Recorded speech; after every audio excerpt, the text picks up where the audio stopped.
আসসালামু আলাইকুম। আজকে চলে আসছি বাগবের বাজার রংধনু গার্মেন্টস অ্যান্ড কসমেটিকের দোকানে। আমি একটু দেখানোর চেষ্টা করতেছি আপনাদের। মহিলাদের গলার চেন, হাতের চুড়ি ইত্যাদি তারা কিন্তু খুব সুন্দরভাবে পরিপাটি করে রাখছে। সুমন, একটু সামনের দিকে আসো। এই যে দেখেন ছোট্ট ঘর, কিন্তু তারা এই ছোট্ট ঘরটাতে খুব সুন্দরভাবে পরিপাটি করে কিন্তু তাদের দোকানটা রাখছে।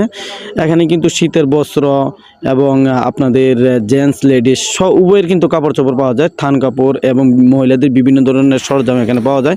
বিশেষ করে কসমেটিকের কথা বলছিলাম। এই যে দেখেন খুব সুন্দরভাবে তারা কিন্তু সাজাইছে, অত্যন্ত ভালো লাগতেছে আমার কাছে। উপরের দিকে একটু দেখেন, উন্নত মানের ব্যাগও কিন্তু তারা এখানে রাখে।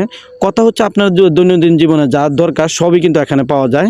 বিশেষ করে আমি আরেকটু উপরের দিকে দেখাই, উপরের দিকে একটু ফলো করেন। এই যে দেখেন বাচ্চাদের কাপড় চোপড়ও কিন্তু এখানে পাওয়া যায়। টোটাল কথা তাদের দোকানে সব পাওয়া যায়। এই যে দেখেন, এইটার কথা না বললেই নয়, আপনি বিয়ে করান বা বিয়ে দেন, যেই ধরনের সরঞ্জাম আপনার দরকার সব কিছু কিন্তু তাদের এখানে আছে। চুড়িটা আমি একটু হাতে লাগাই দেখতেছি, এটা গোল্ডেন কালার। আর এটা কি আইভরি নাকি আমি বুঝতে পারতেছি না, তবে জিজ্ঞেস করছিলাম তো জানি না, এটা এইভাবে রেখে দিয়েছি। এইটা হয়তো সম্ভবত আইভরি, কারণ আমাদের মাথা সেটা ছোটোবেলা আমাদের কিন্তু এইভাবে দিত। তো এটা এখন কী কাজে লাগে জানি না, এটা মেয়েরাই ভালো বুঝতে পারে। তো বিশেষ করে এই যে দেখেন এখন যেটা হাতে নিছে, এটা কিন্তু আবার সবাই চিনে। এটা কিন্তু হাতের মেহেদি, এটা ছেলে মেয়ে উভয় দেয়, বিভিন্ন অনুষ্ঠানে দেয়, বিয়ে শাদিতে দেয়, ঈদ উদযাপনে। আর এটা হচ্ছে সাবানের কেস, সাবান রাখার জন্য এবং গোসলের সময় এটা প্রয়োজন। এইটা হচ্ছে আল্লাহ দিলে ঠিক মতো ঘষা দেবেন, শরীর পরিষ্কার।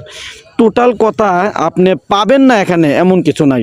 একটা মানুষের যা প্রয়োজন সব কিছু কিন্তু এই রংধনু গার্মেন্টসে পাওয়া যায়।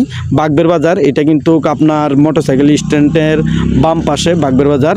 আমি বারবার বলতেছি কারণ আপনারা যাতে প্রতারিত না হন। এই যে ছেলেটা খুব সুন্দর ছেলে, খুবই লাজুক। অবশ্যই ছোটো ভাই, তুমি কিন্তু আমার ভিডিও দেখে যারা আসে তাদের কিন্তু স্যাক্রিফাইস করবে না? অবশ্যই ভাই।